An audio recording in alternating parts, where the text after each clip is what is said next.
Hey, my name is Jared. You're watching Backroad Exploration, and today I want to give my first impressions of the Bunker Industries traction boards. The guys over at Vicoffroad hit me up and asked if I wanted to test these things out. I told them I did, and man, I'm pretty impressed with my first impressions. I was hoping today I could get into enough snow to really kind of start putting them through their paces. I was unable to do that, but they come in this nice big carrying case. It's like a vinyl, which is cool. The previous traction boards that I picked up that I still have are some like X-Bull ones. They're the cheap Amazon ones. They've actually performed pretty decently, but the case that they came in is this cloth case. It's totally shredded just from bouncing around in the rig. This is like a much more durable vinyl.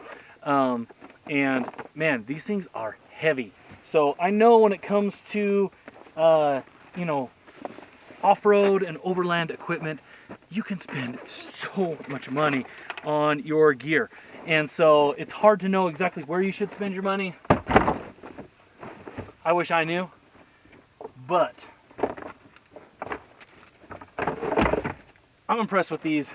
So there's a couple of things that I really like about them right off of the bat.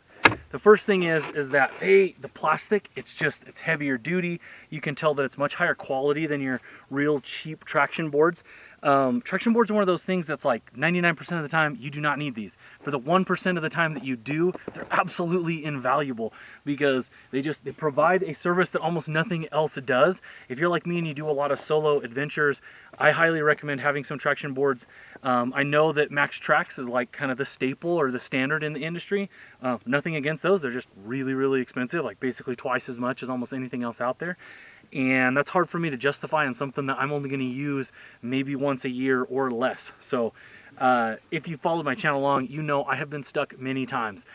In my life, I have been stuck a ton. I grew up in a small mountain community where we got tons of snow, and I felt like half of my childhood and teen years were on my back trying to pick up my four-wheeler with my legs using the rack to get it out of the rut. And essentially you're basically getting something from being completely high-centered, stuck on the rails, to off of that to get unstuck. When you're stuck, there's three really good options. The first one is have a buddy with you that has a recovery strap they can hook on and pull you out. Nothing is as fast and as capable as another vehicle. Then a winch is absolutely invaluable at times.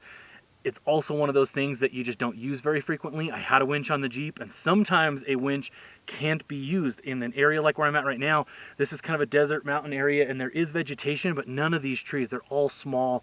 None of these you could winch a full-size vehicle off of. You would just rip it right out of the ground. So to me, traction board comes in handy in those types of situations where you don't have something that you can winch off of, and you don't have another vehicle who can pull you out. That's why I have these. When I was stuck in the Henry Mountains, traction boards would have got me out in minutes. I had to dig the entire Jeep out.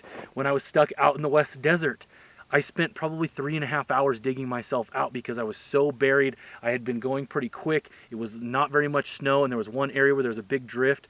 I thought I could push through it. Ill-advised decision, and I absolutely buried the Jeep. I had snow coming up over the hood. I have another adventure that I went on, same issue. I was on a narrow track. There was an overflow of snow in a on the track in a spot, and man, that drift just absolutely buried the Jeep. And when you are stuck so deep that everything is high-centered, the only thing you can do is get yourself on high-centered, and there's two ways you can do that. A traction board can help with that because it acts as a bridge. If you can get bite on it, it will help you get your tire up out of the rut that you dug, which can help you get off of the frame of the vehicle. The only other thing you can do is dig yourself out. One of the things I like about these are better than a traditional shovel for digging snow. This is not great for snow. It's an all-purpose shovel that I bring on all of my adventures. Works great for digging dirt and rocks and things like that, but for snow, pretty mediocre. These things, man, when you have fluffy, powdery snow like we have here in Utah, you can move a lot of snow with them. A couple other things that I really like about this from my first impressions. One of the hardest things with traction boards is they're slick, they're plastic, your tires are either wet from snow or mud typically, and sometimes getting that first bite is difficult. You start to peel, you actually will burn up the plastic. Often it's really common to melt down your plastic knobs, particularly at the ends of the traction board because you're trying to get it to bite. These have a removable metal plate. Look at this is amazing. Check this out. Those are grippy. That is going to work very well. I'm excited to try that piece of it out.